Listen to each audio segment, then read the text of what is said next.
What's going on, guys? It's Greg East Eyes back with another head review. We're on to the second of STX's 1K heads. Today we have the STX SURGEON 1K.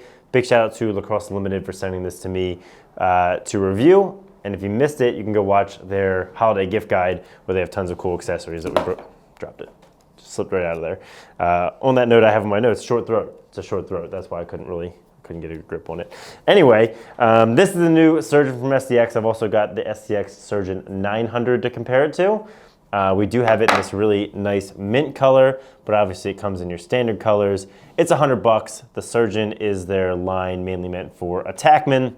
And it's got some minor adjustments from the 900 that I actually really like. I'm a guy that can give credit where it's due. We make a lot of lacrosse heads ourselves. STX is a local competitor, a little bit of home turf beef there. But I will say this is a good lacrosse head. I really like what they did with this, and I think it actually has some decent improvements from the 900, even though they are subtle. So let's jump right into some specs.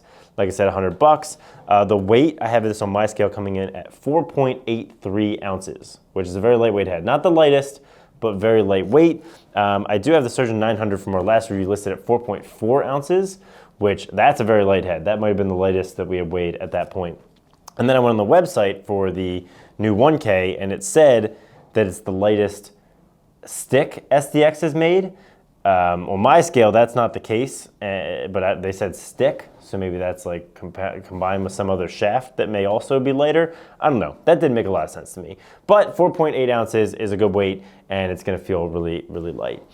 Face shape is pretty tight. They did make an adjustment from the 900, and it mainly is happening up in the corner of the scoop here. You can see the 900 was a little bit funky looking. Here they brought it out a little more aggressively into kind of a point with this flat area here. I like the way it looks more. I think it looks a lot more balanced. It has just a little bit more flair. But for the most part, this is a pretty tight and straight up face shape. Great for attack, meant for a mid-low pocket. String holes, counted them at 18 on this. So that's a good number, slightly under the average, but better than the Stallion, I think, and stringing it was no problem. Got a really good pocket. Went pretty basic on this. They say it's meant for like a mid-low pocket, and it turned out really nice. I think that this pocket is not too fancy, but it's gonna get the job done. And the holes were well placed, well sized, rail shape was pretty good, top string was pretty well distributed. I didn't use the channel lock hole just because, quite frankly, I don't like the way that it looks. I think it's ugly, even if it does have some functionality. For this particular one, didn't feel it was necessary. And they do have what I think might be the best looking scoop in the game. I really like how it's just a big, flat, glossy face that covers up those strings. They do a good job with that, and it looks really nice. Like I said, nice slim throat, both shorter and thinner this way for attackmen who are getting their hand up high. You get that chrome 1K ball stop. Another subtle thing you may not have noticed, but I do my due diligence here. They flipped that top strut. You see that, Carson? Flipped it. Little one went to the top. Does this make any difference? I don't think so. Probably not, but I caught it for you guys. Little change there. STX, you can't get anything by me.